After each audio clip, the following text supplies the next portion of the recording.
नमस्कार, सभी का स्वागत है एक बार फिर से एग्जाम ए टू जेड में। और इस टॉपिक के अंदर हम बात करेंगे यहाँ पर पंप्स की, कि जो पंप होते हैं वो क्या होते हैं। ठीक है, तो आप पंप जो है इस तरह समझ सकते हैं, मेम्ब्रेन के अंदर ये भी ट्रांस मेम्ब्रेन प्रोटीन ही होती है जो कि मेम्ब्रेन के अंदर प्रेजेंट होती है। तो ये जो पंप होते हैं जनरली ये एटीपी का यूटिलाइजेशन करते हैं। ठीक है, एटीपी का क्या करते हैं, यूटिलाइजेशन करते हैं, मतलब एटीपी का उपयोग करते हैं और जो भी ट्रांसपोर्टेशन होता है मॉलिक्यूल्स का या आयंस का उसको परफॉर्म करते हैं। ठीक है, तो पंप जो होते हैं वो हमारे लिए बहुत इंपॉर्टेंस रखते हैं। ठीक है, दूसरी बात, पंप को आप इस तरह से ले सकते हो कि जिस तरह से हमारे जो कूलर जो होता है उस कूलर की जो मोटर होती है वो क्या करती है, एनर्जी का यूटिलाइजेशन करके पानी को अप करती है, वाटर को क्या करती है, अप करती है, अपहील करती है वाटर का। ठीक है, एनर्जी का यूटिलाइजेशन करके। तो इसी प्रकार से हमारे पंप्स होते हैं। ठीक है, इन पंप्स के अंदर होकर वाटर जो होता है वो मूव करता है, ये सॉरी जो आयंस होते हैं वो मूव करते हैं और दूसरी साइड में चले जाते हैं। तो कहने का मतलब है कि पंप जिस प्रकार से हमारे मैकेनिकल पंप होते हैं सेम उसी तरह से फंक्शन करते हैं। ठीक है, अब ये कौन कौन से होते हैं, किस तरह के होते हैं, इनके बारे में हम बात करेंगे। ठीक है, तो शुरुआत करते हैं हमारे इस इम्पोर्टेंट टॉपिक की जो कि है पंप्स। पंप्स कितने प्रकार के होते हैं, आपसे क्या होता है कि ज़्यादातर ये सवाल जो है पूछ लिए जाते हैं, पंप्स कितने प्रकार के होते हैं या किस तरह का पंप, किसी भी प्रकार का पंप आपसे पूछा जा सकता है तो आपको उसका वर्णन करना होता है। ठीक है, तो चलिए स्टार्ट करते हैं हम यहाँ पर पंप्स को। ठीक है, पंप को हम यहाँ पर स्टार्ट करते हैं और ये जो लेयर है आई थिंक ये है, इसको हमें हटाना पड़ेगा यहाँ पर जो हमने लिख दिया है। ठीक है, चलिए तो पॉइंट डाल लेते हैं पंप्स। ठीक है जी, चलिए तो यहाँ शुरुआत कर रहे हैं हम हमारे पंप की। पंप क्या होते हैं, पहले तो ये समझते हैं कि पंप्स क्या होते हैं और ये किस तरह के होते हैं। तो अगर हम पंप्स के बारे में बात करें तो पंप्स जो होते हैं हमारे वो ट्रांस मेम्ब्रेन प्रोटीन होते हैं। क्या होते हैं जी, ट्रांस मेम्ब्रेन प्रोटीन होते हैं। ठीक है, तो सबसे इम्पोर्टेंट चीज़ ये कि ये ट्रांस मेम्ब्रेन प्रोटीन होते हैं। ठीक है, पंप हो चैनल हो, ठीक है ना, ये सब ट्रांस मेम्ब्रेन प्रोटीन होते हैं।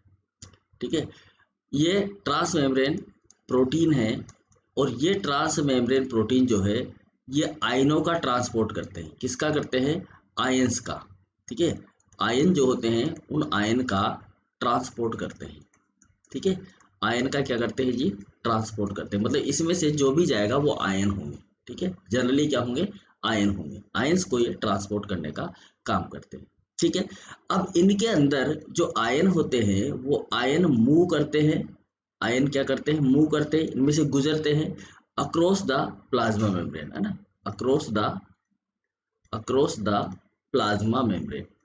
ठीक है, आयन का जो मूवमेंट होता है इसमें वो प्लाज्मा मेम्ब्रेन के बाहर की तरफ में होता है। ठीक है, मतलब बाहर या अंदर प्लाज्मा मेम्ब्रेन को पार करके जाते हैं। अक्रॉस का मतलब पार करके।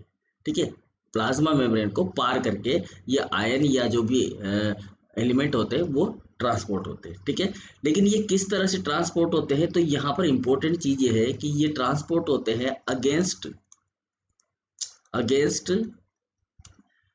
Concentration gradient, against concentration gradient. ठीक है, यानी कि सांद्रता प्रवणता के अगेंस्ट में ये ट्रांसपोर्ट होते हैं इसके अंदर। ये सबसे इंपॉर्टेंट बात है इसकी कि ये यहाँ पर जो भी ट्रांसपोर्टेशन होता है ये अगेंस्ट कंसंट्रेशन ग्रेडियंट होता है, मतलब कि सांद्रता प्रवणता के विपरीत दिशा में काम होता है। सांद्रता प्रवणता का मतलब है यहाँ पर कि ये कोई आपका जैसे कि मान लेते हैं कि हम यहाँ पर कोई बीकर ले लेते हैं और इस बीकर में यहाँ पर हम क्या करते हैं कि एक एक्स प्रकार के आयन इधर की साइड में है आप।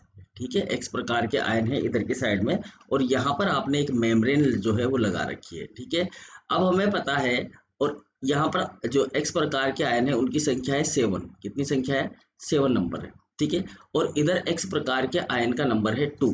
एक्स प्रकार के आयन का नंबर कितना है, 2। ठीक है, अब सांद्रता प्रवणता किधर है, सांद्रता इधर है ज्यादा, मतलब इधर ग्रेडियंट है, कंसंट्रेशन ग्रेडियंट इधर बना हुआ है किस तरफ, इस ए सेक्शन में। ठीक है, ये ए सेक्शन है और ये बी सेक्शन है। ठीक है, अब जो हम ये कह रहे हैं कि जो मूवमेंट होता है इसका, आयन का जो मूवमेंट होता है वो कंसंट्रेशन ग्रेडियंट के अगेंस्ट होता है। जनरली तो क्या होता है कि सामान्य जो ऑस्मोसिस होता है उसमें क्या होता है कि जिधर सांद्रता यानी कि कंसंट्रेशन ज्यादा होती है उधर से मॉलिक्यूल कम लो कंसंट्रेशन की ओर जाते हैं। मतलब जनरली तो हाई से किधर जाते हैं, लो की तरफ जाते हैं, लेकिन इस प्रोसेस में ये जो पंप्स होते हैं ये क्या करते हैं, कम जो लो कंसंट्रेशन होता है उस लो कंसंट्रेशन से हाई कंसंट्रेशन की ओर जो आयंस होते हैं उनका मूवमेंट कराते हैं। मतलब कि ये जो आयन है ये निकल कर चले जाएंगे इस जगह पर, और इधर जो है नंबर हो जाएंगे कितने, 8। ठीक है, तो ये इधर से निकलकर इधर जाना ही क्या कहलाता है, अगेंस्ट कंसंट्रेशन ग्रेडियंट। यहाँ पर कंसंट्रेशन ग्रेडियंट फैला बना हुआ है, सांद्रता प्रवणता बनी हुई है यहाँ पर, क्योंकि यहाँ पर कंसंट्रेशन जो है ज्यादा है मॉलिक्यूल का, तो यहाँ पर कंसंट्रेशन ग्रेडियंट बनने की वजह से इसके अगेंस्ट जो है मॉलिक्यूल को ट्रांसपोर्ट किया जाएगा। तो मॉलिक्यूल को ट्रांसपोर्ट करने के लिए इस मेम्ब्रेन के अंदर क्या होगा जी, एक पंप होगा। इस मेम्ब्रेन के अंदर क्या होगा, एक पंप होगा, और ये पंप जो है एनर्जी का यूटिलाइजेशन करेगा, मतलब एनर्जी का उपयोग करेगा। और जो एनर्जी होगी यहाँ पर वो किसकी फॉर्म में होगी जी, एटीपी की फॉर्म में होगी। बात समझ में आए, किसकी फॉर्म में होगी, एटीपी की फॉर्म में होगी। तो इस तरह से ये इसका यूटिलाइजेशन कर लेंगे। ठीक है, तो चलिए, तो हम कहें कि दे यूटिलाइज्ड एनर्जी। ठीक है ना, ये क्या करते हैं, एनर्जी का यूटिलाइजेशन करते हैं। They utilize energy to transport ion को ट्रांसपोर्ट करने के लिए ये क्या करते हैं, एनर्जी का यूटिलाइजेशन करते हैं। समझ में आ गई बात। ठीक है, अब इसमें जो ट्रांसपोर्ट होता है किस तरह से होता है, देखिएगा, इसमें जो ट्रांसपोर्टर होते हैं, मतलब ये जो पंप होते हैं ये ट्रांसपोर्टर की तरह काम करते हैं। ये एनर्जी को कन्वर्ट करते हैं, ये एनर्जी को क्या करते हैं, कन्वर्ट एनर्जी। ठीक है, किस तरह की एनर्जी को कन्वर्ट करते हैं ये, तो ये जो एनर्जी होती है, एक तो होती है एटीपी की फॉर्म में एनर्जी, दूसरी आपको मिलती है सन से एनर्जी, जैसे कि सनलाइट से एनर्जी मिलती है हमें। ठीक है, तो वो एनर्जी, इन एनर्जी को ये कन्वर्ट कर देते हैं पोटेंशियल एनर्जी में। कौन सी एनर्जी में कन्वर्ट कर देते हैं भैया, पोटेंशियल एनर्जी में कन्वर्ट कर देते हैं। ठीक है जी, पोटेंशियल एनर्जी में कन्वर्ट कर देते हैं, और इस पोटेंशियल एनर्जी को यूज करके जो है सेकेंडरी ट्रांसपोर्टर, जो सेकेंडरी ट्रांसपोर्टर होता है, सेकेंडरी जो ट्रांसपोर्टर होता है वो इसको यूज करता है। मतलब एक भाग तो इसका क्या करता है, एनर्जी को कन्वर्ट करता है, एनर्जी को जो एटीपी की एनर्जी है उसको कन्वर्ट करता है पोटेंशियल एनर्जी में। ठीक है जी, और दूसरा भाग जो होता है वो सेकेंडरी ट्रांसपोर्टर कहलाता है, वो क्या करता है, आयंस को कैरियर करता है। इस एनर्जी का उपयोग करके आयन को क्या करता है, कैरियर करता है। ठीक है, मतलब उसको ले जाता है।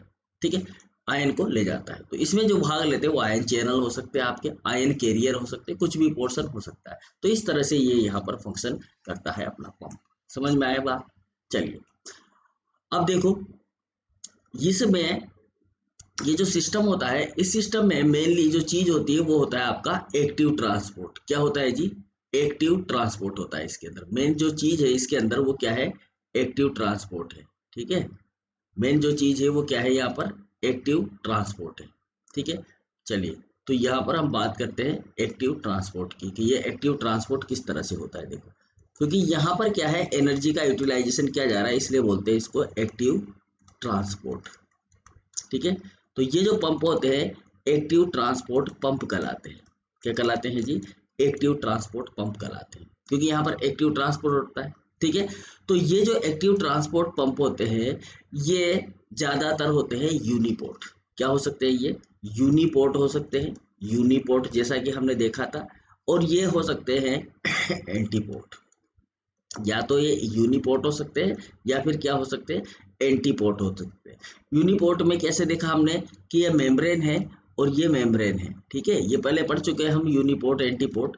ये यहाँ पर जो है आपका पंप लगा हुआ है, और यहाँ पर ये आपका एक पंप लगा हुआ है। ठीक है जी, अब ये क्या करते हैं, यूनिपोर्ट में तो जो आयन होते हैं वो वन साइड मूवमेंट करते हैं, मतलब जो आयन होगा वो एक ही साइड में मूवमेंट करेगा, तो इसको तो बोलते हैं यूनिपोर्ट। ठीक है, एंटीपोर्ट में क्या होगा, एक आयन तो आएगा अंदर, एक आयन तो क्या होगा, अंदर आएगा, और दूसरा आयन जो है वो बाहर की तरफ में जाएगा। ठीक है, एक बाहर चला गया और एक अंदर आ गया। एक तो बाहर से कहाँ आ गया, अंदर आ गया ये आयन, और एक आयन चला गया अंदर से बाहर की तरफ में, ये वाला आयन। ठीक है, तो ये कहलाता है आपका एंटीपोर्ट सिस्टम। यूनिपोर्ट और एंटीपोर्ट ये हमें समझ में आता है। तो ये जो एक्टिव ट्रांसपोर्ट पंप होते हैं, क्योंकि यहाँ पर एक्टिव ट्रांसपोर्ट हो रहा है, ठीक है, क्योंकि एनर्जी का यूटिलाइजेशन किया जा रहा है, ठीक है। पैसिव ट्रांसपोर्ट में एनर्जी नहीं लगाई जाती, जनरली प्रोटीन ही ट्रांसपोर्ट कर देती है, लेकिन यहाँ पर एनर्जी यूटिलाइज हो रही है, ठीक है। अब ये जो एटीपी होता है यहाँ पर, क्योंकि एक्टिव ट्रांसपोर्ट पंप है, तो एक्टिव ट्रांसपोर्ट पंप है तो ये एटीपी का क्या कर रहा है, यूटिलाइजेशन कर रहा है। एटीपी का क्या कर रहा है, यूटिलाइजेशन कर रहा है, यूज कर रहा है। तो ये एटीपी को किस जगह पर यूज करता है, इसके लिए ये जो अंदर की तरफ में, मतलब जहां पर साइटोसोल होता है, जहां पर क्या होता है, साइटोसोल होता है, इस वाले पोर्शन में यहाँ पर एक एंजाइम उपस्थित होता है जिसे बोलते हैं एटीपेज एंजाइम। कौन सा एंजाइम बोलते हैं, एटीपेज एंजाइम। ये जो डोमेन है इसका, आपके पंप का, इसके साइटोसोलिक पोर्शन में, ठीक है, जो साइटोसोल की तरफ है उसमें एक डोमेन होता है जो होता है एटीपेज एंजाइम एक प्रकार का, ठीक है। ये एटीपेज एंजाइम क्या करता है, ये एटीपेज एंजाइम एटीपी को हाइड्रोलाइज कर देता है, मतलब एटीपी को तोड़ देता है किसके अंदर, एडीपी प्लस एक इनऑर्गेनिक फॉस्फेट के अंदर। और ये इनऑर्गेनिक फॉस्फेट जो होता है ये एनर्जी रिच होता है, और इस एनर्जी का यूज करके आयन को क्या करा दिया जाता है, मूव करा दिया जाता है, आयन हो जाते हैं मूव, ठीक है। और आयन जो मूव होते हैं वो हमें पता है कि अगेंस्ट होते हैं वो किसके, इलेक्ट्रोकेमिकल ग्रेडियंट के अगेंस्ट जो होते हैं वो आयन मूव करते हैं। समझ में आए बात। तो ये जो पोर्शन होता है नीचे की तरफ में जो साइटोसोल की तरफ होता है उस पे पाया जाता है एटीपेज एंजाइम, ठीक है। ये एंजाइम क्या करता है, एटीपी को एडीपी और पायरोफॉस्फेट में कन्वर्ट कर देता है। ये पायरोफॉस्फेट एक एनर्जी है, और ये एनर्जी का यूज करके यही पोर्शन एनर्जी का यूज करके और इस आयन को इधर ट्रांसपोर्ट कर देता है, ठीक है, अगेंस्ट इलेक्ट्रोकेमिकल ग्रेडियंट मतलब सांद्रता प्रवणता की विपरीत दिशा में काम करता है, ठीक है। समझ में आई बात। चलिए अब आगे बढ़ते हैं हम और ये देखते हैं कि कितने प्रकार के होते हैं, टाइप्स ऑफ पंप, ठीक है। नेक्स्ट टॉपिक है हमारा टाइप्स ऑफ पंप। चलिए जी, तो यहाँ हम पॉइंट डाल लेते हैं टाइप्स ऑफ पंप, ठीक है। एक बार कलर चेंज कर लेते हैं, यहाँ पर कलर ले लेते हैं रेड वाला, ठीक। टाइप्स ऑफ पंप, ठीक है जी, टाइप्स ऑफ पंप, इसके बारे में हम बात कर रहे हैं। कितने प्रकार के होते हैं, तो ये 4 प्रकार के हमारे पास, कितने प्रकार के हैं, 4 प्रकार के, ठीक है। कौन कौन से हैं, 4 टाइप हैं यहाँ पर हमारे पास में। कौन कौन से, यहाँ लिख देते हैं 4 टाइप, 4 प्रकार के होते हैं, ध्यान रखना है। कौन कौन से हैं, number 1 P class pump, number 1 है पी क्लास पंप, ठीक है। नंबर 2 है, नंबर 1 मान लेते हैं इसको, नंबर 2 है हमारे पास में V class pump, V class, ठीक है। नंबर 3 है हमारे पास में F class pump, F class pump. और नंबर 4 है हमारे पास में ABC transporter, ABC transporter, ABC transporter, ठीक है जी। तो ये हमने पहले भी पढ़ चुके हैं इनके बारे में, हम अब दोबारा से फिर से एक बार और रिवाइज कर लेते हैं। एटीपेज के अंदर पढ़ा था हमने, साइट ऑफ एटीपेज के अंदर ये सारी चीजें पढ़ चुके हैं, फिर दोबारा से हमारा रिवीजन चल रहा है, ठीक है। तो यहाँ पर देखो आप, ये जो ट्रांसपोर्टर होते हैं, पी ट्रांसपोर्टर मतलब पी क्लास, वी क्लास और एफ क्लास, ये तीनों प्रकार के जो पंप होते हैं ये ट्रांसपोर्ट करते हैं आयंस का। किसका ट्रांसपोर्ट करते हैं भैया, ये ट्रांसपोर्ट करते हैं ओनली आयंस को, ठीक है ना, आयन का ही ट्रांसपोर्ट करते हैं। जबकि ये जो एबीसी सुपर फैमिली होती है, इसको क्या बोलते हैं, सुपर फैमिली, ये मॉलिक्यूल, स्मॉल मॉलिक्यूल का ट्रांसपोर्ट करती है। इसके अंदर स्मॉल मॉलिक्यूल को किया जाता है ट्रांसपोर्ट, ठीक है ना, स्मॉल छोटे छोटे मॉलिक्यूल्स को ट्रांसपोर्ट किया जाता है। जैसे कि आपके ड्रग्स हो गए, हार्मोन हो गए, इनको जो है यहाँ पर लिपिड हो गया, है ना, ऐसे मॉलिक्यूल्स को जो है ये ट्रांसपोर्ट करने का काम करते हैं। समझ में आए बात। तो बिल्कुल सिंपल सा फंडा है इसका, पी क्लास पंप। आइए टाइप्स ऑफ पंप है, पी क्लास, वी क्लास और एफ क्लास, ठीक है। अब हम बात करेंगे सबसे इंपॉर्टेंट पोर्शन हमारा पी क्लास पंप, ठीक है। नंबर 1 पे आ जाते हैं हम, इस वाले पंप पे आ जाते हैं जो है हमारा पी क्लास पंप, ठीक है। तो यहाँ हम नया पॉइंट डाल लेते हैं, नई स्लाइड ले लेते हैं यहाँ पर, और नई स्लाइड में हम बात करते हैं पी क्लास पंप की, ठीक है जी। तो कौन कौन से हो गए, पहले पी हो गया हमारा, फिर उसके बाद में वी हो गया, फिर एफ हो गया और ए बी सी हो गया। P V F A B C, याद रखना। तो पहला पंप हम पढ़ रहे हैं पी क्लास पंप, ठीक है। पी क्लास पंप किस तरह से काम करता है और किस तरह का होता है, ठीक है। तो यहाँ पर हम एक डायग्राम बना देते हैं, बढ़िया सा सुंदर सा डायग्राम बना देते हैं, जिससे आपको एग्जाम के अंदर भी अगर पी क्लास पंप पूछ लिया जाता है शॉर्ट नोट में तो आप उसको बना सको, ठीक है जी। चलिए अब यहाँ पर हम देखते हैं कि दो तरह के कंडीशन होते हैं हमारे पास में, मतलब दो तरह के प्रोटीन के फ्रेगमेंट होते हैं जी।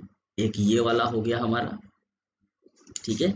और इसी के साथ में यहाँ पर एक और होता है जिसे हम बोल देते हैं ये वाला फ्रेगमेंट, ठीक है। इस तरह से आपका पंप होगा, ठीक। इसके साथ साथ यहाँ पर कुछ और चीजें होंगी, यहाँ जुड़ी हुई रहेंगी ये, ठीक है। ज्यादातर ये किसके साथ जुड़ी हुई है, इसके साथ। ये कुछ पोर्शन होगा इसका और एक पोर्शन यहाँ पर ये इस तरीके से जुड़ा रहेगा, ठीक है। अब इनको नामांकित कर देते हैं हम अच्छे से कि इनके नाम क्या क्या है। तो देखो ये वाला जो है, ये वाला जो सब यूनिट है, ये तो है आपकी अल्फा सब यूनिट। कौन सी सब यूनिट है जी, अल्फा, जिसको बोलते हैं हम बीटा सब यूनिट, ठीक है। ये अल्फा हो गया, ये बीटा हो गया, ठीक है। ये वाले जो तीन सब यूनिट है ये आपका एंजाइम है, ये आपका क्या है जी, एंजाइम है, जो आपके लिए फॉस्फेट का प्रोडक्शन करेगा, ठीक है, यहाँ पर। तो ये है आपका कैटेलाइज एंजाइम, ठीक है। और ये है आपकी मेम्ब्रेन। तो अब मेम्ब्रेन को भी थोड़ा सा ऐसे बना देते हैं ताकि हमें पता चले कि हम मेम्ब्रेन के अंदर ही काम कर रहे हैं। तो यहाँ से यहाँ तक आपकी ये मेम्ब्रेन बनी हुई है जिसके अंदर है आपका लिपिड। बताओ इसको बनाने में कोई समस्या है, नहीं है ना, बिल्कुल नहीं होनी चाहिए। चलिए तो इस तरह का पंप आपको बना देना है इसके अंदर, ठीक है जी। तो यहाँ पर मैं थोड़ा सा इसके अंदर इस तरह का सेक्शन भी बना देता हूँ, ठीक है। तो यह बन गया हमारा पंप, ठीक है। अब ये जो पंप है हमारा, ये पंप है आपका कौन सा, पी क्लास पंप। अब इसको पी क्लास पंप क्यों बोलते हैं और ये कैसे फंक्शन करता है इसके बारे में हम डिटेल में जानना चाहेंगे, ठीक है जी। चलिए तो पी क्लास पंप जो होता है, सबसे पहले तो कि ये जो होता है फंजाई और जो बैक्टीरिया होते हैं उसकी प्लाज्मा मेम्ब्रेन में पाया जाता है। तो यहाँ लिख देते हैं हम, found in plasma membrane of fungi and bacteria, fungi and bacteria. Clear बात, फंजाई और बैक्टीरिया की प्लाज्मा मेम्ब्रेन के अंदर ये पाया जाता है। समझ में आ गई बात। चलिए दूसरा, इसके पास में टू आइडेंटिकल कैटेलाइटिक सब यूनिट होती है अल्फा की, ठीक है। देखिए यहां पर लिखता हूं मैं, टू आइडेंटिकल मतलब समान, टू आइडेंटिकल कैटेलाइटिक सब यूनिट होती है, सब यूनिट होती है किसकी, अल्फा की, मतलब अल्फा सब यूनिट होती है, यूं मान के चलिए कैटेलाइटिक अल्फा सब यूनिट होती है। ये याद रखना है यहाँ पर ना, अल्फा सब यूनिट यहाँ पर मैच करा देते हैं। चलो इसको थोड़ा सा हटा के दोबारा लिख देते हैं, अल्फा सब यूनिट होती है यहाँ पर कैटेलाइटिक अल्फा सब यूनिट होती है, ठीक है जी। यहाँ पर ये अल्फा सब यूनिट होती है। अब ये जो अल्फा सब यूनिट होती है, इसकी जो दूसरा पार्ट होता है जैसे कि बी, जिसको हम बोलेंगे बी सब यूनिट, ये तो टू होती है, दो समान प्रकार की कैटेलाइटिक अल्फा सब यूनिट होती है, एक ये और एक ये वाली, ये सब अल्फा जो है यहाँ पर है आपके, ठीक है। दो सब यूनिट है इसकी। इसका काम होता है एटीपी को बाइंड कराना। तो कहते हैं हम कि ये एटीपी की बाइंडिंग साइट होती है। एटीपी की क्या होती है जी, बाइंडिंग साइट होती है, मतलब बाइंड होगा यहाँ पर एटीपी, ठीक है ना। अब कहाँ बाइंड होगा अभी देखेंगे हम। दूसरा पोर्शन, ये तो हो गया अल्फा अल्फा अल्फा ना सारा का सारा। दूसरा जो होता है उसमें होती है बीटा सब यूनिट। दूसरा पोर्शन जो होता है उसमें क्या होती है जी, बीटा सब यूनिट होती है। जो ये बीटा है, बीटा सब यूनिट होती है। और जो बीटा सब यूनिट होती है इसका काम होता है रेगुलेटरी करना, इसका है रेगुलेटरी फंक्शन। रेगुलेटरी फंक्शन मतलब ये रेगुलेशन करती है कि आयन को ट्रांसपोर्ट करना है या नहीं करना है। समझ में आ गई बात।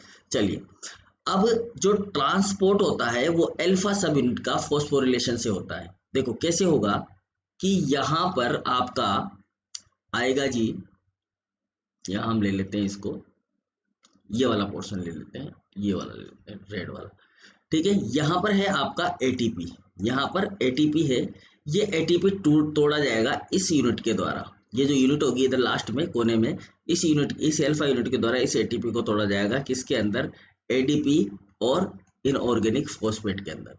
ठीक है, ये इनऑर्गेनिक फॉस्फेट जो होगा वो हो जाएगा बाइंड यहाँ पर, और जैसे ही ये बाइंड होगा ये रिएक्शन कर देगा, मतलब ये कैटेलाइज हो जाएगा, और जो मॉलिक्यूल बाहर ले जाना है उसे बाहर की तरफ में ले जाएगा, और जिस मॉलिक्यूल को अंदर लाना है उसको अंदर की तरफ में लेके आ जाएगा। ठीक है, जैसे ये गोल वाला बाहर जा रहा है और ये जो चौकोर वाला ये अंदर की तरफ में एंटर कर रहा है। तो इस तरीके से ये यूनिट यहाँ पर फंक्शन करेगी।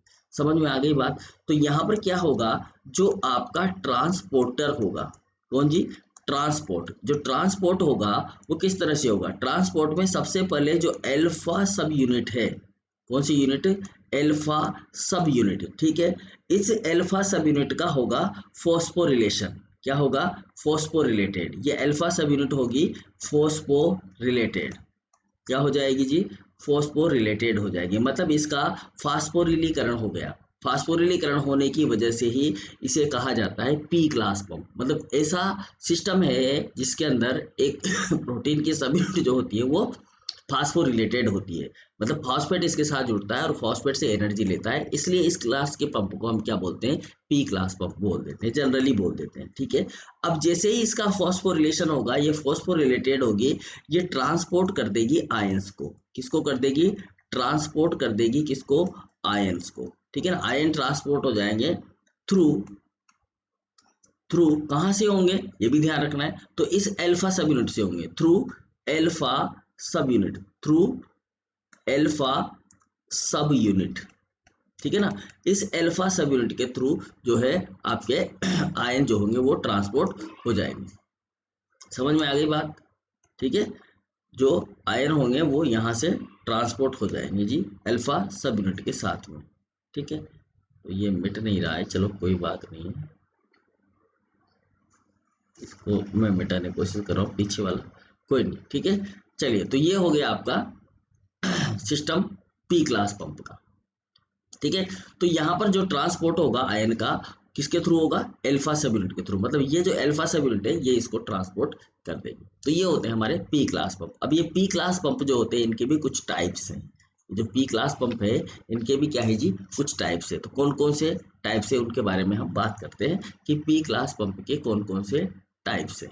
ठीक है, चलिए, तो type of P class pump point डाल लेते हैं यहाँ पर हम, type of P class pump.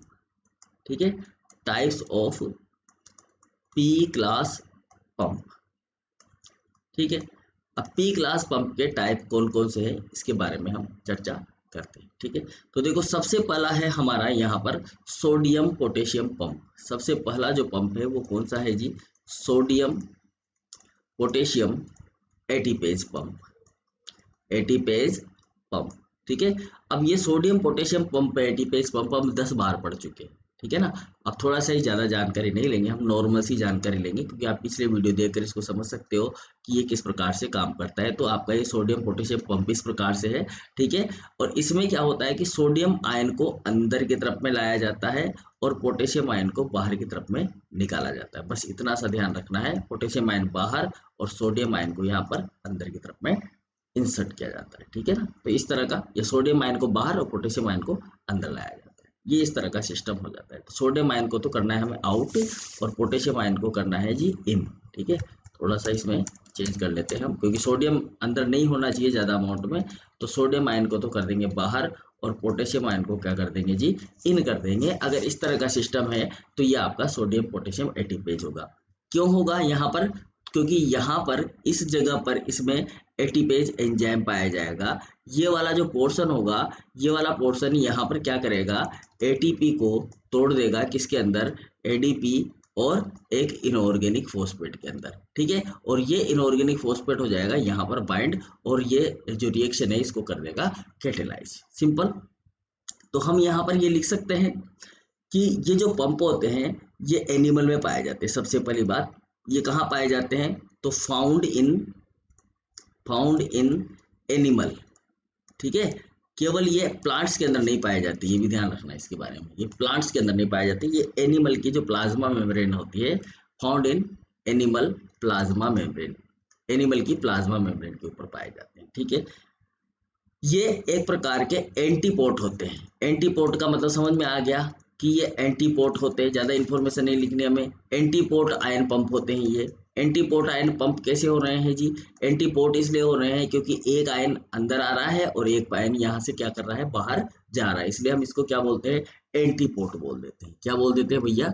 एंटीपोट बोल देते हैं। समझ में आया?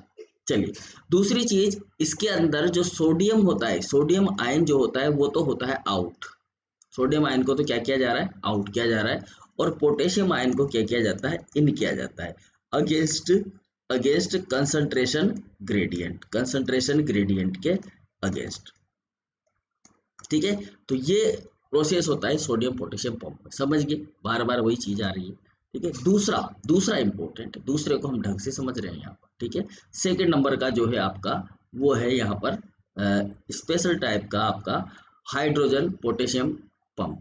ठीक है, इसको मैं हटा, इसकी जगह पर यहाँ थोड़ा अपने पास में जगह कम है तो डायग्राम नहीं बन पाएगा, इसलिए दूसरा पेज ले लेते हैं अपन। ठीक है, नंबर सेकंड है यहाँ पर आपका हाइड्रोजन पोटेशियम आयन 80 पेज। ठीक है, 80 पेज, मतलब इसमें हाइड्रोजन आयन पोटेशियम आयन का 80 पेज होता है। ठीक है जी, अब ये किस तरह का होता है, अगर हम इसका स्ट्रक्चर देखें प्लाज्मा मेम्ब्रेन के अंदर, तो आपको एग्जाम में इस तरह का स्ट्रक्चर बना देना है इसका, हाइड्रोजन पोटेशियम का। ये इस तरह का होता है बिल्कुल। ठीक है, तो ये एग्जाम के लिए ही बना रहे हैं हम, यहाँ पर जो भी स्ट्रक्चर बना रहे हैं, आज से जो स्ट्रक्चर बनाए जा रहे हैं ना, वो एग्जाम में बनाने लायक स्ट्रक्चर है। तो इस तरह का ये पंप होता है, और ये पंप भी क्या करता है, हाइड्रोजन आयन जो होते हैं उनको बाहर की तरफ में डिस्कार्ड करता है।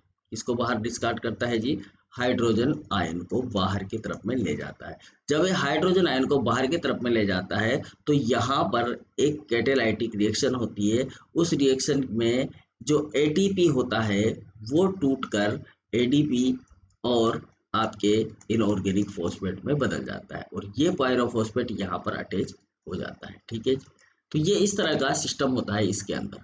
ठीक है, हाइड्रोजन पोटेशियम एटीपेज। लेकिन ये पाया कहाँ जाता है, सबसे इंपॉर्टेंट बात, अगर हम इसको देखें तो कहाँ मिलेगा हमें, और ये किस तरह से फंक्शन करेगा, क्या चीजें हैं इसकी, तो उसके बारे में हम बात करते हैं। तो सबसे पहली बात कि ये जो हमारा स्टोमच होता है, वहां पर एसिड का जो सिक्रेशन होता है वो हाइड्रोजन पोटेशियम पंप के द्वारा ही होता है। तो कहाँ पाया जाता है, found in stomach cell. Stomach की जो सेल होती है उनके अंदर ये पाया जाता है। ठीक है, मतलब जो आपका स्टोमक का जो सेल है वहां पर ये प्रेजेंट होता है, स्टोमक की सेल के अंदर ये प्रेजेंट होता है। ठीक है, और ये जो सेल होती है यहाँ पर, ये भी एक प्रकार का एंटीपोट पंप होता है। एंटीपोट पंप का मतलब है कि हाइड्रोजन आयन को बाहर निकाला जाएगा, तो पोटेशियम आयन को क्या किया जाएगा, इसके अंदर अंदर लिया जाएगा। पोटेशियम आयन कहाँ आएंगे, अंदर आएंगे। तो हम ये कह सकते हैं कि ये भी एक प्रकार का एंटीपोट पंप होता है। कैसा पंप होता है जी, एंटीपोट पंप होता है। ठीक है ना, मतलब दोनों तरफ जाने वाला होता है, हाइड्रोजन आयन को बाहर लेके जाएगा, पोटेशियम आयन को अंदर लेके आएगा, इसलिए इसको क्या बोलेंगे, हाइड्रोजन पोटेशियम एटीपेज बोलेंगे। ठीक है, ये क्या करता है, ये करता है कैटेलाइज। कैटेलाइज करता है, किसको कैटेलाइज करता है, एटीपी को। एटीपी डिपेंडेंट ट्रांसपोर्टर जो होता है, डिपेंडेंट एटीपी डिपेंडेंट जो ट्रांसपोर्टर होता है, ट्रांसपोर्टर वो कहाँ पर होता है, हमें पता है कि साइटोसोलिक जो पोर्शन होता है, जो साइटोसोल वाला पोर्शन होता है, ये साइटोसोल है, और इस साइटोसोल वाले जो पोर्शन है इसके पास में पाया जाता है ये कैटेलाइजिक यूनिट, जो कि एटीपी डिपेंडेंट होती है, जब एटीपी को तोड़कर एडीपी में कन्वर्ट करती है ये। ठीक है जी, समझ में आ गई बात। तो ये एटीपी डिपेंडेंट ट्रांसपोर्टर होता है, और ये क्या करता है, ये हाइड्रोजन आयन को तो करता है आउट, हाइड्रोजन आयन को तो क्या करता है, आउट करता है, और जो पोटेशियम आयन होते हैं उनको क्या करता है जी, इन करता है। ठीक है, इन करता है या सेल के अंदर एंटर कराता है। तो सेल का जो इंटीरियर पार्ट है वो नीचे है, और आउटर पार्ट जो है वो बाहर की तरफ है। तो बाहर से पोटेशियम को लेके आता है अंदर की तरफ में, और हाइड्रोजन को बाहर ले जाता है। जब हाइड्रोजन को बाहर ले जाता है तो कहाँ ले जाता है, देखो हाइड्रोजन को जब ये आउट करता है तो जो पेराइटल सेल होती है, जो जैसे कि आपका ये आमाशय है, देखिएगा यहाँ पर हम यहाँ बना देते हैं एक डायग्राम, कि ये आपका आहार नाल आ रहा है और ये आपका आमाशय है, इस तरह का है ना, इस तरह का आमाशय होता है अपना। ठीक है जी, अब ये जो आमाशय है इसकी ये जो दीवार है इस दीवार पर जो सेल है, मैं थोड़ा सा इसको ऐसे कर देता हूँ सेल समझने के लिए। अब ये जो सेल है ना, जो मेन जो सेल होती है जो हाइड्रोजन आयन को आउट करती है, उस सेल के पास में ही दूसरी एक और सेल होती है जो पेराइटल सेल होती है, ठीक है, जिनको हम स्प्लिंटर कोशिकाएं भी बोलते हैं। ये जो सेल होती है पेराइटल कोशिका, ये पेराइटल कोशिका यहाँ पर स्थित होती है। और ये क्या करता है कि जैसे ये पीछे वाली जो सेल है जो दीवार के पास में, ये हाइड्रोजन आयन को ट्रांसपोर्ट करेगी इस पेराइटल सेल के पास में, और ये पेराइटल सेल इस हाइड्रोजन को यहाँ ट्रांसपोर्ट कर देगी ल्यूमेन के अंदर। तो इस तरह से हाइड्रोजन आ जाएगा अंदर आमाशय में और यहाँ का पीएच बढ़ जाएगा। समझ में आया बात? पीएच का मान बढ़ जाएगा, यानी कि एसिडिक पीएच हो जाएगा। पीएच का मान बढ़ने का मतलब है कि ये अम्लीयता बढ़ जाएगी, इसकी एसिडिटी बढ़ जाएगी। तो हाइड्रोजन आयन को आउट करेगा कहाँ पर? सबसे पहले इन पेराइटल सेल, मतलब जो आपके इसके पास में जो उपस्थित कोशिकाएं होंगी उनके पास में। तो पेराइटल सेल के पास में ये क्या कर देता है, इसको आउट कर देता है। और यहाँ से ये कहाँ आ जाता है? स्टोमच के ल्यूमेन में आ जाता है, स्टोमक के ल्यूमेन में आ जाता है। और यहाँ आकर ये इसकी एसिडिटी को बढ़ा देता है, ठीक है। तो ये क्या कर देता है? इंक्रीज एसिडिटी, यहाँ पर एसिडिटी इंक्रीज हो जाती है। तो इस तरह से ये फंक्शन होता है। समझ में आया? तो क्या होगा कि जब बाहर की तरफ में, मतलब इस ल्यूमेन के अंदर इस वाले पोर्शन में जब हाइड्रोजन आयन की कमी हो जाएगी, तो ये जो आपकी जो पेप्टिक सेल है ये क्या करेंगे? हाइड्रोजन आयन को बनाएगी, हाइड्रोजन आयन को ट्रांसपोर्ट करेगी इसके पास वाली स्प्लिंटर सेल में, और वहां से फिर ये आ जाएगा आपके आमाशय के ल्यूमेन के अंदर। तो इस तरह से ये फंक्शन करेगा आपका हाइड्रोजन पोटेशियम पंप, ठीक है। तो ये हो गया हमारा सेकेंड नंबर का पंप जो कहलाया हाइड्रोजन पोटेशियम पंप, ठीक है। समझ में आ गए? अब दूसरा नेक्स्ट पंप की बात करते हैं हम यहाँ पर, जो कि है आपका कैल्शियम पंप, ठीक है। कैल्शियम पोटेशियम पंप, ये कैल्शियम आयन एटीपेज भी हम यहाँ पर ले लेंगे इसका, है ना, ठीक है। तो यहाँ पर हम इसको थोड़ा सा ऊपर लेके जाते हैं, एक स्लाइड ऊपर चाहिए मेरे को, ये यहाँ पर आ जाते हैं। इसको बंद करते हैं, इसको चालू करते हैं, ठीक है जी। चलिए आ जाइए number third. Number third is calcium ion ATPase, ठीक है। अब ये जो कैल्शियम आयन एटीपेज होता है ये कहाँ पाया जाता है? तो ये पाया जाता है आपका एंडोप्लाज्मिक रेटिकुलम के अंदर। एंडोप्लाज्मिक रेटिकुलम की जो प्लाज्मा मेम्ब्रेन होती है, एंडोप्लाज्मिक रेटिकुलम की जो प्लाज्मा मेम्ब्रेन होती है उसके अंदर पाया जाता है। मतलब एंडोप्लाज्मिक रेटिकुलम की झिल्ली के ऊपर ये कैल्शियम आयन एटीपेज पाया जाता है, जो हमारी मसल्स के अंदर होता है, जो हमारी मसल्स होती है वहां पर होता है, ठीक है ना। ये भी कैटेलाइज करता है, ये भी क्या करता है? कैटेलाइज करता है। किसको कैटेलाइज करता है? एटीपी डिपेंडेंट ट्रांसपोर्ट को, एटीपी डिपेंडेंट ट्रांसपोर्ट को ये भी क्या करता है जी? कैटेलाइज करता है। समझ में आ गया? अब इसमें क्या होता है, इसमें जो कैल्शियम आयन होते हैं वो आउट जाते हैं, मतलब बाहर की तरफ में निकलते हैं। कैल्शियम आयन को निकाला जाता है बाहर, कैल्शियम आयन होते हैं आउट। किससे? फ्रॉम सेल या साइटोसोल, मान लो इसको साइटोसोल बोल दो। तो साइटोसोल से इसमें कैल्शियम आयन को क्या किया जाता है? बाहर किया जाता है। और ये बाहर निकलकर कहाँ आ जाते हैं? ल्यूमेन में। किस में आ जाते हैं? ल्यूमेन के अंदर आ जाते हैं, ल्यूमेन के अंदर आ जाते हैं। जो खाली स्थान होता है उस जगह पर आकर ये आ जाते हैं। ये भी एक प्रकार के एंटीपोट होते हैं। क्या होते हैं जी? ये भी एंटीपोट होते हैं, ठीक है। तो ये कैल्शियम पोटेशियम को जो है ट्रांसपोर्ट करते हैं, इसलिए इनको कैल्शियम एटीपेज ही बोलते हैं। तो ये भी एंटीपोट होते हैं। और इनकी स्ट्रक्चर को अगर आप देखोगे तो किस तरह का स्ट्रक्चर होता है, वही मेम्ब्रेन हमारे पास है, और उस मेम्ब्रेन के अंदर ही आपका ये जो है डोमेन इस तरह का होता है जी। और इस डोमेन के अंदर, ये जो डोमेन है, इस डोमेन में कैल्शियम आयन को तो क्या किया जाता है? बाहर की तरफ में निकाला जाता है, ठीक है। और उसकी जगह पर यहाँ पर लेके आए थे हम पोटेशियम आयन को, ठीक है। कैल्शियम आयन को तो बाहर ले जाते हैं और पोटेशियम आयन को लेके आते हैं हम अंदर की तरफ में। समझ में आगे बात? तो ये कैल्शियम पोटेशियम एटीपेज भी कहलाता है, और इसमें कैल्शियम आयन को बाहर की तरफ में निकाला जाता है। तो ये तीन तरह के हमारे एटीपेज हो गया। तो यहाँ पर भी क्या होगा? यहाँ पर भी वही सेम प्रोसेस होगा जो कि हमने पढ़ा था कि जो पोटेशियम होता है, एटीपी जो होता है वो एटीपी यहाँ पर टूटेगा, और एटीपी टूटकर क्या बनाएगा? एडीपी प्लस एक इनऑर्गेनिक फॉस्फेट बनाएगा। सेम सिस्टम होगा। तो लगभग सभी के सेम सिस्टम है। एक सिस्टम याद कर लो, सारे सिस्टम आपको याद हो जाएंगे। तो ये हो गए हमारे कौन से क्लास के पंप? पी क्लास के पंप, ठीक है।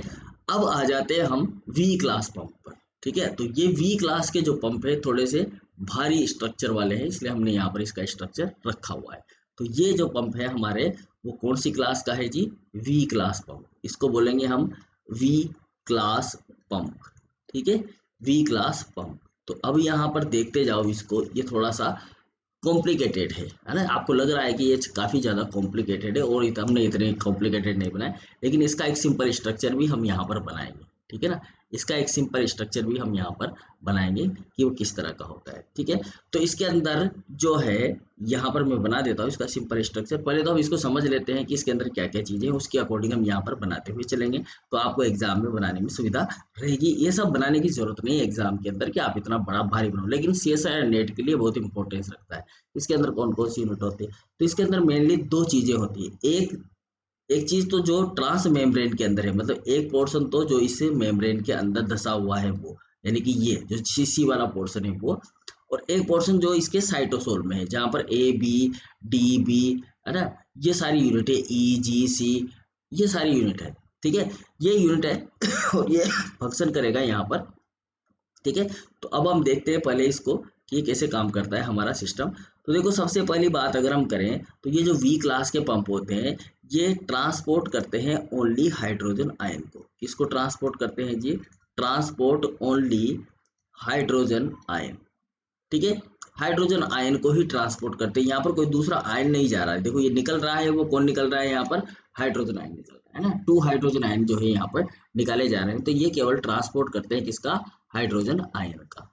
ठीक है जी, ये कहाँ पर प्रेजेंट होते हैं? तो ये प्रेजेंट होते हैं या फाउंड होते हैं? प्रेजेंट कहाँ पर होते हैं, मतलब कहाँ पर हमें मिलते हैं? तो ये भी चीज़ हमें जानना जरूरी है। तो ये मिलते हैं हमें लाइसोसोम के अंदर, ताकि जैसे ही लाइसोसोम का हमारे दिमाग में आए कि हाँ लाइसोसोम। ठीक है, लाइसोसोम को सही लिख देते हैं जी, लाइसोसोम। ठीक है, लाइसोसोम के अंदर पाए जाते हैं। दूसरा, एंडोसोम के अंदर पाए जाते हैं, एंडोसोम जो होते हैं, एंडोसोम के अंदर पाए जाते हैं। तीसरा, ये वेक्यूल के अंदर पाए जाते हैं, जो हमारे वेक्यूल्स होते हैं उनके अंदर भी प्रेजेंट होते हैं। समझ में आए? इनका फंक्शन क्या? अगर इनके फंक्शन की बात करें तो इनका मेन जो काम होता है, इनका जो फंक्शन होता है, इनका जो मेन काम होता है, वो होता है इसकी एसिडिटी को बढ़ाना। किसकी? बाहर की तरफ में एसिडिटी को इंक्रीज करना। एसिडिटी को क्या करना जी? इंक्रीज करना, एसिडिटी को बढ़ाने का काम होता है। ठीक है, क्योंकि ये वेक्यूल्स के अंदर प्रेजेंट होते हैं, एंडोसोम के अंदर, लाइसोसोम के अंदर प्रेजेंट होते हैं, तो ये एसिडिटी को बढ़ाते हैं। ठीक है, इनके पास में 2 डोमेन होते हैं। कितने डोमेन होते हैं जी? 2 डोमेन होते हैं, 2 डोमेन होते हैं यहाँ पर। ठीक है, अब ये जो 2 डोमेन होते हैं, ये किस तरह के होते हैं इसको हम देखते हैं। तो एक जो डोमेन होता है उसे तो हम बोलते हैं साइटोसोलिक डोमेन। कौन सा डोमेन बोलेंगे? Cytosolic domain. ठीक है, और दूसरा जो होता है वो होता है यहाँ पर बी, जो होता है वो होता है ट्रांस मेम्ब्रेन डोमेन।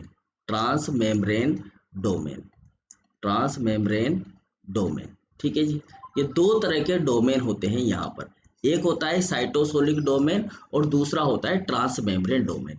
तो ये जो पोर्शन आप देख रहे हो ना, ये पोर्शन है इसका नीचे वाला। ये नीचे वाला जो भी पोर्शन हमें दिख रहा है, ये तो है इसका कौन सा? Trans cytosolic domain. और जो ऊपर की तरफ में ये वाला पोर्शन है, ये है इसका ट्रांस मेम्ब्रेन डोमेन। ठीक है, तो ये तो हो गया जी ट्रांस मेम्ब्रेन डोमेन, ये वाला तो हो गया ट्रांस मेम्ब्रेन डोमेन, ये वाला हो गया इसका साइटोसोलिक डोमेन। ठीक है, तो इस तरीके से इसमें 2 प्रकार के डोमेन होते हैं। ठीक है, अब ये जो साइटोसोलिक डोमेन होता है, देखो ये अंदर की तरफ है, सेल के अंदर है, तो ये होता है यहाँ पर। मैं यहाँ पर एक दूसरा डायग्राम बनाता हूँ जो हमें एग्जाम में बनाना है ना। तो यहाँ पर इस तरह का एक मेम्ब्रेन बना लीजिए आप, और इसके अंदर आप इस तरह से एक बना लीजिए स्ट्रक्चर को। ये हो गया आपका, और यहाँ पर आप इस तरह का स्ट्रक्चर बना लीजिए। तो ये हो गया आपका, ये तो हो गया साइटोसोलिक डोमेन। ठीक है ना, ये तो हो गया साइटोसोलिक डोमेन। ठीक है, और ये हो गया आपका ट्रांस मेम्ब्रेन डोमेन। ठीक है, ये हो गया साइटोसोलिक डोमेन। ठीक है, और ये हो गया आपका ट्रांस मेम्ब्रेन डोमेन। समझ में आ गया? तो ये ट्रांस मेम्ब्रेन डोमेन है और साइटोसोलिक। तो जो साइटोसोलिक डोमेन है यहाँ पर, ये साइटोसोलिक डोमेन किस तरह का होता है? क्योंकि साइटोसोल के अंदर होता है, इसलिए ये होता है हाइड्रोफिलिक। कैसा होता है जी? हाइड्रोफिलिक होता है, हाइड्रोफिलिक प्रकार का होता है। ठीक है, ये हाइड्रोफिलिक होने की वजह से इसको हम बोलते हैं V1। क्या बोलते हैं इसको? V1। और ये जो ट्रांस मेम्ब्रेन डोमेन होता है ये होता है हाइड्रोफोबिक, क्योंकि ट्रांस मेम्ब्रेन के अंदर है इसलिए हाइड्रोफोबिक होता है, और इसको बोला जाता है V0। क्या बोला जाता है इसको? V0 बोला जाता है। समझ में आ गई बात? अब ये जो हाइड्रोफोबिक डोमेन होता है, जो किधर है आपका हाइड्रोफिलिक डोमेन, किधर है? अंदर की तरफ में। इसके साथ में बाइंड होता है एटीपी। इसके साथ कौन बाइंड होता है? बाइंड होता है एटीपी। तो यहाँ पर जो है एटीपी क्या होगा? बाइंड होगा। ठीक है ना, एटीपी बाइंड होगा, और ये एटीपी जो टूट कर क्या बनाएगा आपका? एटीपी टूट कर बनाएगा एडीपी प्लस पायरोफॉस्फेट। तो ये एटीपी टूटेगा और ये टूट कर क्या बनाएगा? यहाँ पर एडीपी प्लस एक इनऑर्गेनिक फॉस्फेट बना देगा। ठीक है, अब ये जो इनऑर्गेनिक फॉस्फेट यहाँ पर बनेगा, ये इनऑर्गेनिक फॉस्फेट को इसकी वजह से यहाँ पर कैटालाइटिक रिएक्शन होगी।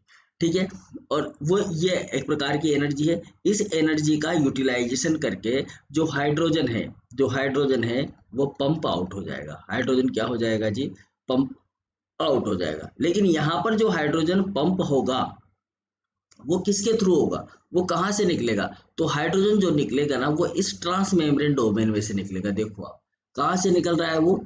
ये जो पोर्शन है, ये वाला जो पोर्शन है नीचे वाला, ये तो कर रहा है इस एटीपी और एडीपी को तोड़ रहा है। ठीक है, लेकिन ये जो हाइड्रोजन निकल रहा है वो कहाँ से निकला? इस ट्रांस मेम्ब्रेन डोमेन की वजह से निकल रहा है। मतलब ये घूमेगा, ये जो साइकिल जैसा है ये घूमेगा तो हाइड्रोजन यहाँ से बाहर निकल जाएगा। ठीक है, तो ये ध्यान रखना है हमें कि जो हाइड्रोजन पंप है, ये हाइड्रोजन पंप, ठीक है, इस ये जो V0 होता है, इस V0 के पास में मल्टीपल सब यूनिट होती है। ये भी चीज ध्यान रखो कि यहाँ पर जो है मल्टीपल सब यूनिट होती है, और ये मल्टीपल सब यूनिट में से जो एक तो ए यूनिट होती है और एक इसके साथ में सी यूनिट होती है। ए एंड सी, देखो ए यूनिट है यहाँ पर ये वाली, और एक इसके पास है यहाँ पर सी यूनिट ये वाली। ठीक है, जो ट्रांस मेम्ब्रेन के अंदर है, जो मेम्ब्रेन के अंदर धसी हुई है, एक तो सी यूनिट है, ये पूरा का पूरा पोर्शन सी है, और ये पूरा का पूरा पोर्शन ए है। तो ये ए और सी की मदद से इस हाइड्रोजन को पंप आउट कर देंगे। मतलब बिना इसकी हेल्प के, बिना इस ए और सी यूनिट की हेल्प के ये हाइड्रोजन बाहर नहीं निकलेगा।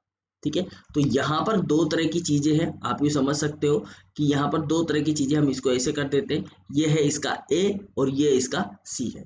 ठीक है, तो इस दोनों की वजह से ही जो है जो हाइड्रोजन आयन है वो पंप आउट होते हैं। समझ में आई बात? तो कहने का मतलब है कि ये वी क्लास पंप होते हैं। जनरली इनका काम होता है हाइड्रोजन आयन की कंसंट्रेशन को मेंटेन करना बाहर की तरफ में, बाहर के एनवायरनमेंट में हाइड्रोजन के आयन की कंसंट्रेशन को मेंटेन करने का काम होता है वी क्लास पंप का। ठीक है जी, समझ में आ गया? ये भी वही सेम प्रोसीजर में फॉलो होते हैं जिस तरह के हमारे पी क्लास पंप होते हैं, क्योंकि यहाँ पर भी एटीपी जो है वो टूटकर एडीपी में कन्वर्ट हो रहा है। ठीक है, अब आ जाते हैं हमारे एफ क्लास पंप। नेक्स्ट है हमारा एफ क्लास पंप। समझ में आ गया ये? तो चलिए अब आ जाते हैं एफ क्लास पंप के ऊपर कि एफ क्लास पंप किस तरह से फंक्शन करते हैं। तो एफ क्लास पंप, ठीक है, अब एफ क्लास पंप की बात करोगे तो एफ क्लास पंप का भी डायग्राम जो है लगभग सेम वैसा ही है। बस आपको इसमें थोड़ा सा ये ध्यान रखना पड़ेगा कि इसके अंदर ये जो एफ क्लास पंप होते हैं, यहाँ पर एटीपी ना टूटकर, यहाँ पर एटीपी नहीं टूटता, यहाँ पर क्या होता है, यहाँ पर एडीपी से, एडीपी प्लस एक इनऑर्गेनिक फॉस्फेट से एटीपी का निर्माण किया जाता है। मतलब ये एक प्रकार से कह सकते हैं हम एटीपी सिंथेटेज पंप होते हैं। मतलब यहाँ पहले वाले में हमने जितने भी पढ़े उनमें क्या हो रहा था कि एटीपी टूटकर क्या बना रहा था, एडीपी और फॉस्फेट बना रहा था। यहाँ पर एडीपी और इनऑर्गेनिक फॉस्फेट जुड़कर क्या बनाएगा जी, एटीपी बनाएगा।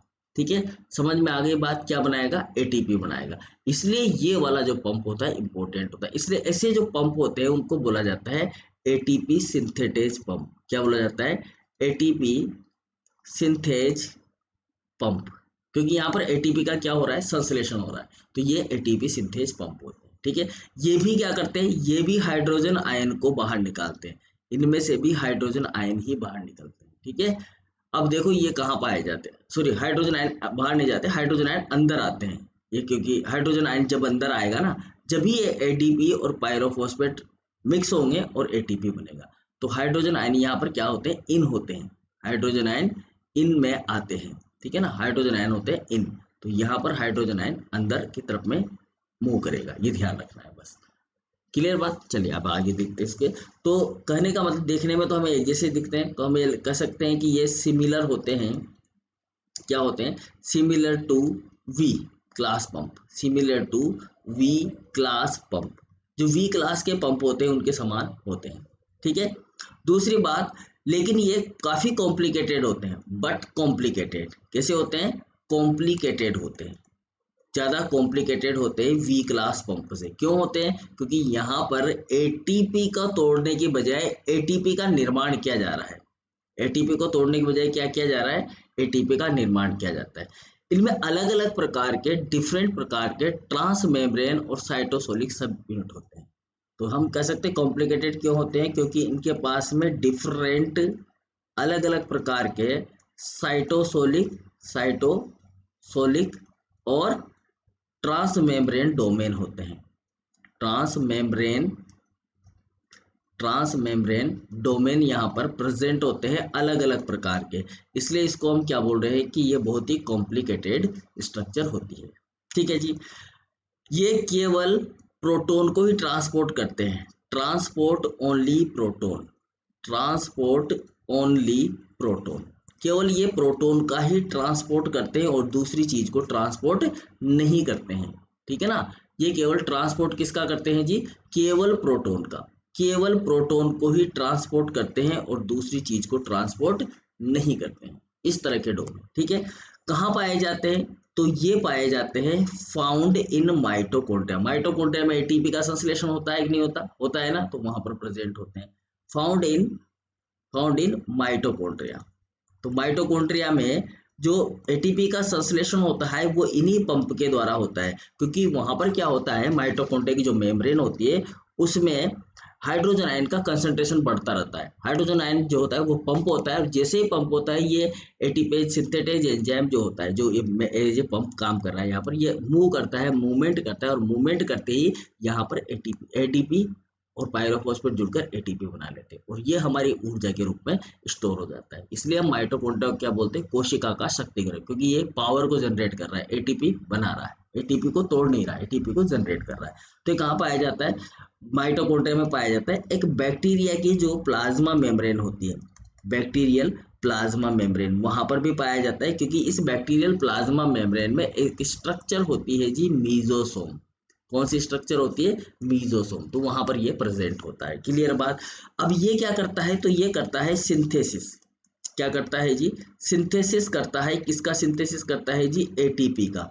किससे करता है, एटीपी से, एडीपी से सिंथेसिस करता है एटीपी का, ठीक है, एटीपी प्लस इनऑर्गेनिक फॉस्फेट से इसका सिंथेसिस करता है। तो हम ये ऐसे लिख सकते हैं कि यहाँ पर एडीपी प्लस एक इनऑर्गेनिक फॉस्फेट होगा, और यहाँ पर आपका एटीपी बनेगा। तो एटीपी कब बनेगा, जब आपका हाइड्रोजन आयन यहाँ से मूव करेगा, ये हाइड्रोजन आयन जो है यहाँ निकल के आएगा, तो जैसे ही हाइड्रोजन आएगा एटीपी का निर्माण हो जाएगा, ठीक है। तो यहाँ पर जो मूवमेंट हो रहा है वो किसका हो रहा है जी, मूवमेंट हो रहा है यहाँ पर हाइड्रोजन आयन का। ये एक्सटीरियर पार्ट है, ये कौन सा पार्ट है, एक्सटीरियर पार्ट है, और ये इंटीरियर पार्ट है, ये बाहर का भाग है, ये आउटर भाग है, और ये इनर भाग है। तो इनर भाग में क्या हो रहा है, एडीपी और पायरोफॉस्फेट जुड़ रहा है, जब जुड़ रहा है जब हाइड्रोजन आयन यहाँ पर एंटर कर रहा है, ठीक है, समझ में आ गई बात। इसलिए हम ऐसे एंजाइम को क्या बोलते हैं, एटीपी सिंथेज एंजाइम बोलते हैं, ठीक है। तो ये भी क्या करते हैं, प्रोटोन ग्रेडियंट के अगेंस्ट काम करते हैं, क्योंकि जब प्रोटोन की संख्या ज्यादा होगी ना तभी ये उधर की तरफ में मूव कराएंगे, कभी ये मूव कराते ही रहेंगे, इसलिए प्रोटोन के अगेंस्ट काम करते हैं, ठीक है जी। ये तो हो गए हमारे एफ क्लास पंप। अब लास्ट एंड फाइनल हमारा आ जाता है जी एबीसी प्रोटीन, ठीक है, यानी कि एबीसी आपका ट्रांसपोर्टर, ठीक है, एबीसी ट्रांसपोर्टर, ट्रांसपोर्टर, ठीक है। अब एबीसी ट्रांसपोर्टर को हम बोलते हैं एबीसी बाइंडिंग कैसेट्स, क्या बोलते हैं इसको हम, एबीसी बाइंडिंग कैसेट भी बोलते हैं, बाइंडिंग कैसेट्स, ठीक है, कैसेट्स।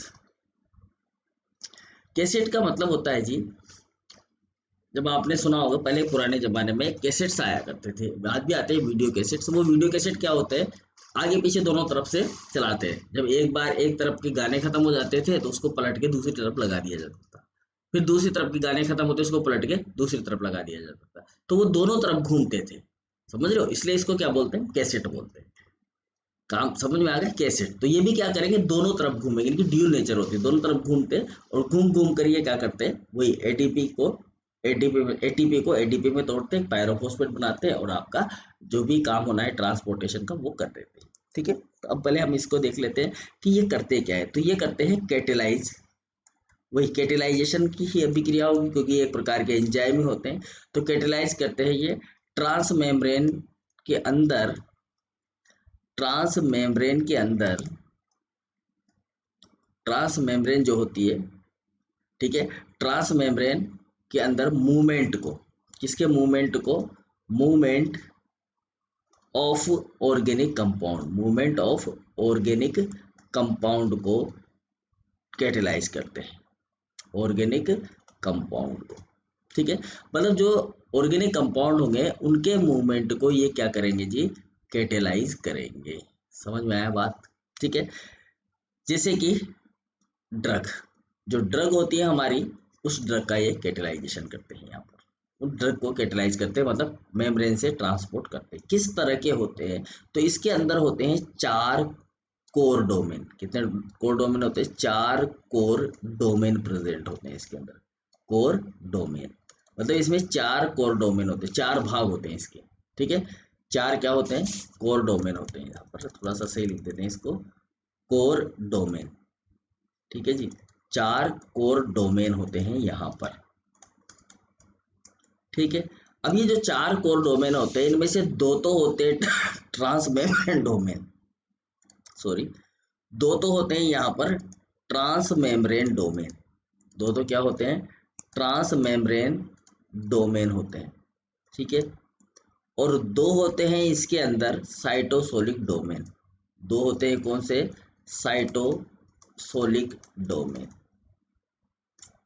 समझ में आ गया, 2 तो साइटोसोल की तरफ होंगे और 2 किधर होंगे, ट्रांस मेम्ब्रेन की तरफ होंगे, मतलब ट्रांस मेम्ब्रेन में होंगे। तो किस तरह के होते हैं, अगर हम यहाँ पर डायग्रामेटिकली इसको देखें तो ये आपकी मेम्ब्रेन है और इस मेम्ब्रेन में 2 जो पार्ट्स होते हैं इसके, 2 जो डोमेन होते हैं वो तो होते हैं यहाँ पर, 2 डोमेन तो होते हैं जी यहाँ पर इस तरीके से, एक डोमेन और एक ये डोमेन।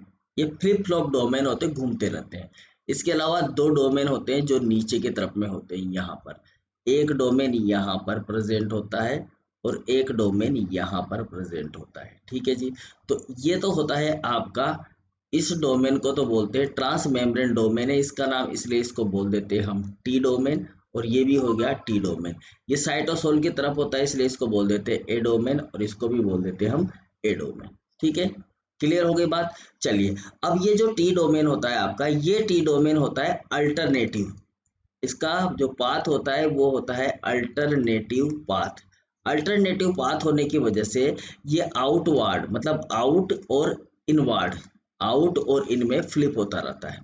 ठीक है, मतलब कभी बाहर की तरफ में घूम जाता है, कभी अंदर की तरफ में, कभी बाहर की तरफ, कभी अंदर की तरफ में घूमता रहता है। ठीक है, जो साइटोसोलिक डोमेन होता है वो डोमेन एटीपी को बाइंड कराता है, इसका काम होता है एटीपी बाइंडिंग करने का। तो एटीपी जो बाइंड होता है वो यहाँ पर बाइंड हो जाता है इसका, मतलब ये एटीपी बाइंड होता है और ये एटीपी एडीपी प्लस एक इनऑर्गेनिक फॉस्फेट में कन्वर्ट हो जाता है। ठीक है, तो इस तरह का डोमेन होता है आपका ये यहाँ पर, जिसको हम बोलते हैं एबीसी ट्रांसपोर्टर डोमेन। तो जैसे ही ये यहाँ पर जो है चेंज करता है, यहाँ से जो है प्रोटीन को या कोई भी ड्रग होती है उसको बाहर की तरफ में ट्रांसपोर्ट कर दिया जाता है या अंदर की तरफ में ले लिया जाता है। तो ये थे हमारे पंप्स, जो कि बहुत इंपॉर्टेंट है।